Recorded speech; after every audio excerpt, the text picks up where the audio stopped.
Je voudrais pour cette vidéo aussi, ça je ne l'ai pas dit au départ, vous faire remarquer que je vais faire des séquences courtes. Parce que quand on la transforme pour vous faire partie, c'est souvent très lourd quand c'est long. Ce seront des séquences courtes pour que ce soit plus facile de pouvoir vous transformer, de vous envoyer, que vous puissiez faire la lecture facilement. Donc, comme je disais, ce ne sont pas des événements isolés. C'est un enchaînement. Et les actes qui sont posés, ce ne sont pas d'autres personnes. C'est les mêmes individus. Je dois vous faire remarquer que il y a eu des témoignages. Je ne vais pas revenir sur l'ensemble de ce qui a été dit. Mais je vais revenir sur un point précis. Tous les actes qui sont posés ne sont pas des actes concernant une chefferie. Ça n'a rien à voir. Je l'ai toujours dit au village. Chaque fois qu'on a voulu ramener, je leur ai dit, ramener ça à la question de la chefferie, c'est ce qu'ils souhaitent. C'est le manteau le plus facile pour eux de continuer à faire leur délit, de continuer à commettre leur délinquance. Parce qu'il s'agit de ça. C'est de la délinquance pure et simple qu'ils commettent. Qu'est-ce qui a amené le village à dire qu'il ne voulait plus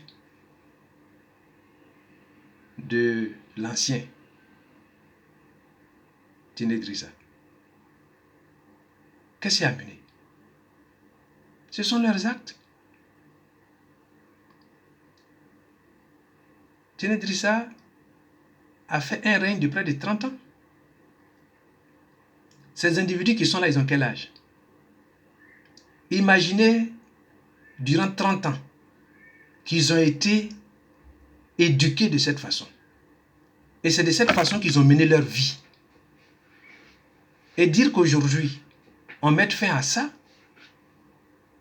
bien évidemment, ils n'ont que ça pour s'accrocher là-dessus. Ils n'ont que ça. Parce que ce qu'ils racontent, ils savent très bien eux-mêmes. Ce qu'ils ont fait au village, ils ont fait contre le village. Attends, ce ne sont pas les enfants qui sont au village. Ceux qui ont subi là, ils sont encore au village. Ce sont les personnes qui n'ont pas vécu au village, c'est à eux on peut raconter n'importe quoi. Mais pas ceux qui vivent au village. Et sur ce point-là, je voudrais qu'on soit très précis. Ces individus posent des actes de délinquance en exploitant et en utilisant les éleveurs, en utilisant leur paillage clandestin, en utilisant les coupes de bois, en utilisant les fabrications de charbon. Voilà leurs actes. C'est dans ça qu'ils ont vécu. Et c'est comme ça qu'ils ont vécu.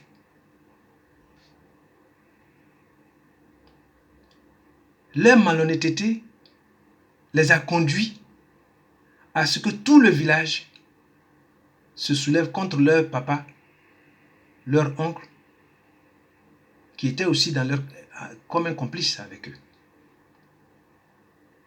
Voilà la situation. Il y a à rappeler une chose importante et qu'il est bon de rappeler. Les élections législatives dont ils se prennent pour se faire des couvertures, les élections législatives n'ont pas eu lieu en 2012. Je vais rafraîchir leur mémoire. Les élections législatives ont eu lieu en 2011, en décembre 2011. Ils peuvent aller chercher dans les archives. Parce que c'est moi qui ai été candidat. Ce n'est pas parce qu'il y a eu des élections qu'il y a eu des situations concernant la chefferie de leur père. Non. Si tant est que ce qu'ils disent là, c'est réel. Pourquoi ils ont mandaté le vieux Bagnan en 2012 Tu es venu faire une semaine chez moi à Abidjan. Le vieux Gbagnan, comme l'a rappelé quelqu'un, il était l'ami intime de l'ancien. Pour me convaincre d'aller au village, pour aller parler au village. Pour convaincre le village, pour que le village accepte que le vieux continue sa chefferie. Parce que il disait que si moi j'intervenais, le village allait accepter. Et ils sont venus me voir au moment où le sous-préfet avait fait sa démarche, il avait échoué. Au moment où l'imam avait été mandaté après par le sous-préfet et l'imam avait échoué. Tous ceux qui avaient été mandatés avaient échoué dans le sens de ce que le village accepte que l'ancien reste à sa place. Le village même avait déjà désigné quelqu'un pour remplacer l'ancien. C'est dans ce contexte que nous on a été sollicités. Quand j'ai été sollicité, de la même façon que quand ils ont fini la démarche chez moi, ils sont allés également voir Soroman pour qu'il puisse s'associer dans toute cette démarche. Je ne dis pas question qu'on aille, ni moi, ni deux personnes. On a réuni tous les cadres. Bakeke qui est Seydou, Fofana Seydou, dit Bakeke, qui est l'ami intime de Drissa Tiene. Je ne parle pas du chef qui est décédé. Je ne parle pas de l'ancien chef. Je parle de Drissa Tiene, le jeune Drissa Tiene. C'est son ami intime. Mais ce Fofana Seydou Bakeke a participé à toutes les séances qui sont tenues à Niama, comme certains l'ont dit dans le témoignage. Et nous avons fait une délégation, nous sommes arrivés au village.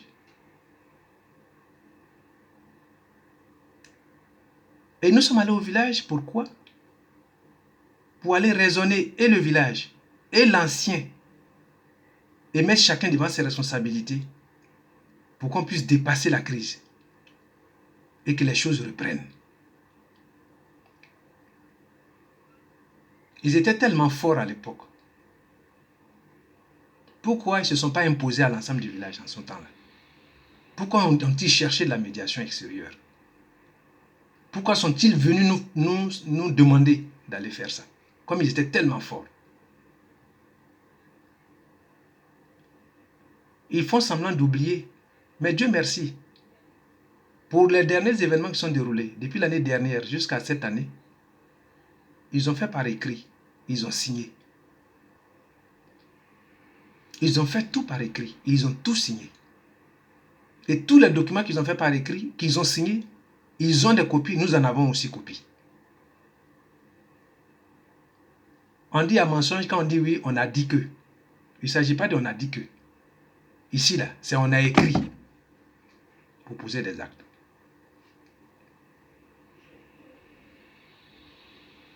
Ce que le village doit comprendre, quand je dis Yako à nos anciens, il y a des choses qui ne se sont jamais passées chez nous. Le fait que des individus, par rapport à leurs actes, à leurs délits qu'ils doivent commettre pour manger, dans le dos du village, dans le dos des citoyens du village, ces individus n'ont pas de frein. S'il faut même faire complot pour aller tuer, ils vont le faire.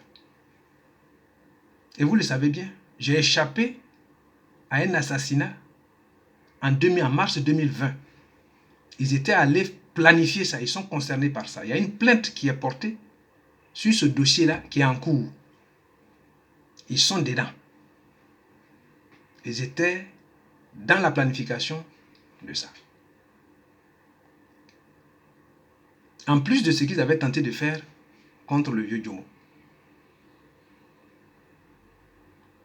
Ces individus-là, il ne faut pas les regarder avec des yeux. Pour ceux qui ignorent ces choses-là, oui. Mais dans la vie d'un homme, il faut retenir ceci. Tout homme qui ne connaît pas la honte, il faut faites très attention à lui. Celui qui peut dire une chose et son contraire en même temps, faites très attention à lui. Même un voleur, il peut être changé, il peut changer quand c'est quelqu'un qui a honte. Le malfaiteur, là, le délinquant, là, il change quand il a honte. Mais quand un malfaiteur et un délinquant n'a pas honte,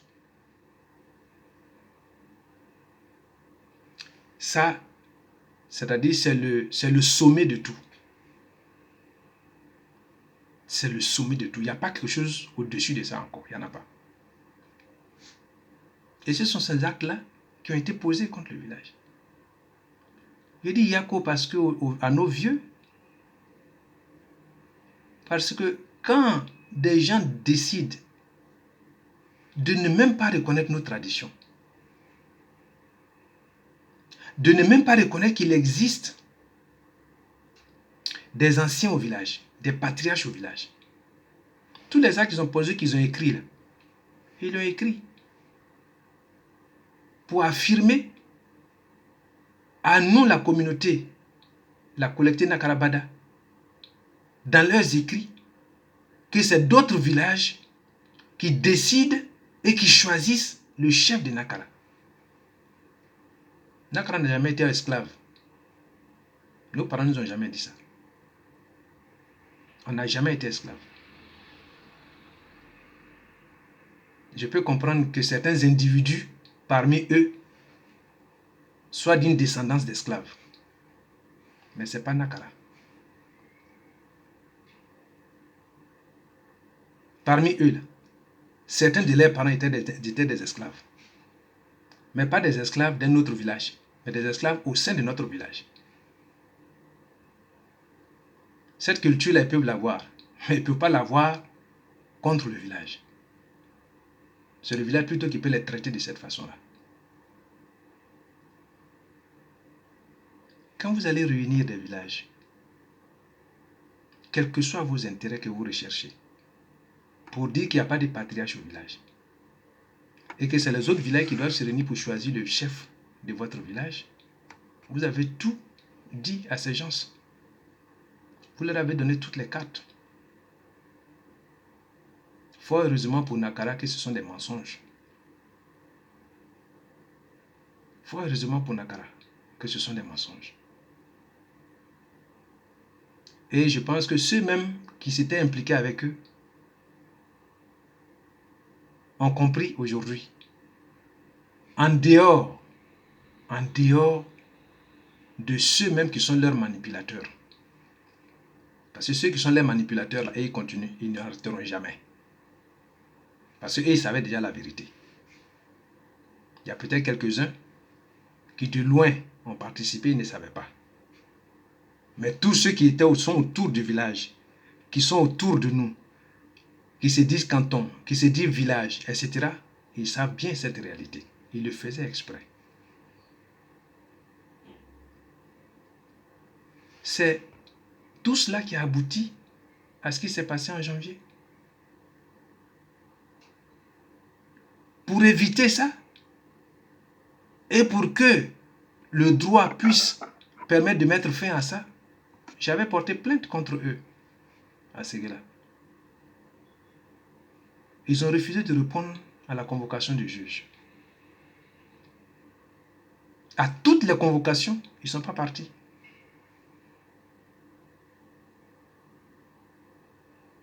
Et aujourd'hui, vous venez écrire des contre-vérités et vous citez des gens,